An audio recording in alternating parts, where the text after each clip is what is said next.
চাহিদা মোতাবেক জ্বালানি তেল না পাওয়ায় রাজধানীতে বন্ধ অনেক তেলের পাম্প। তবে যেখানে জ্বালানি তেল রয়েছে সেখানে দেখা যাচ্ছে যানবাহনের দীর্ঘ সারি। সেখানকার সবশেষ তথ্য জানাতে পরিবাগ থেকে যুক্ত হচ্ছেন সহকর্মী মেহরাব সুমন। মেহরাব, বিভিন্ন পাম্পের সামনে আমরা রাত ভর দেখেছি দীর্ঘ লাইন। কিছুক্ষণ আগেও আপনি আমাদের জানাচ্ছিলেন বিভিন্ন পাম্পে তেল না পাওয়ার অভিযোগ রয়েছে। বর্তমানে আপনি যেখানে আছেন সেখানে চাহিদা মতো তেল পাওয়া যাচ্ছে কিনা এবং যারা আছেন তারাও বা অন্য কি অভিযোগ জানাবেন।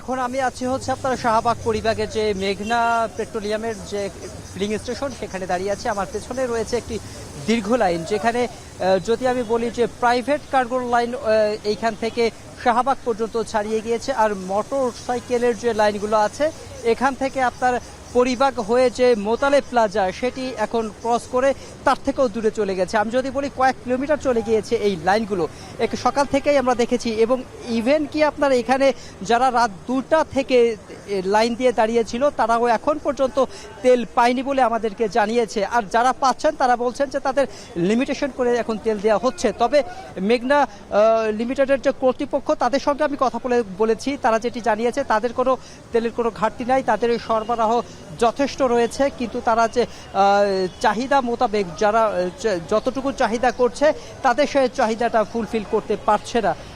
যদি আমরা এখানে দেখেছি 11টা থেকেই তারা তেল যে জ্বালানি তেল সেটি দেওয়া শুরু করেছে। এখন আপনারা দেখতে পাচ্ছেন যে বিভিন্নভাবে লাইন দিয়ে যারা এইখানে দীর্ঘক্ষণ দাঁড়িয়েছিলেন তারা এখন তেল নিতে পারছেন, জ্বালানি তেল নিতে পারছেন। তবে এখানকার যারা কর্তৃপক্ষ আছেন তারা যেটি জানিয়েছেন যে মানুষের যে এখন একটা মনস্তান্ত্রিক অবস্থা যেখানে দাঁড়িয়েছে, যে তেলের ট্যাঙ্ক ফুল রাখতে হবে, এইটা এখন যদি এই মনস্তান্ত্রিক থেকে বের হয়ে আসা না যায় তাহলে যে কৃত্রিম সংকটের কথা বলা হচ্ছে সেটি আরও বাড়বে বলে এখানকার যারা কর্তৃপক্ষ তারা এটি জানিয়েছে।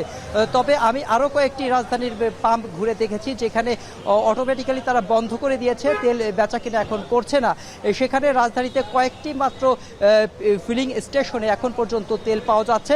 আর যেখানে পাওয়া যাচ্ছে সেখানে কিলোমিটার থেকে কিলোমিটার পর্যন্ত দীর্ঘ সারিতে দাঁড়িয়ে তারপরে তারা তেল পাচ্ছে বলে জানিয়েছে এখানকার ভুক্তভোগীরা।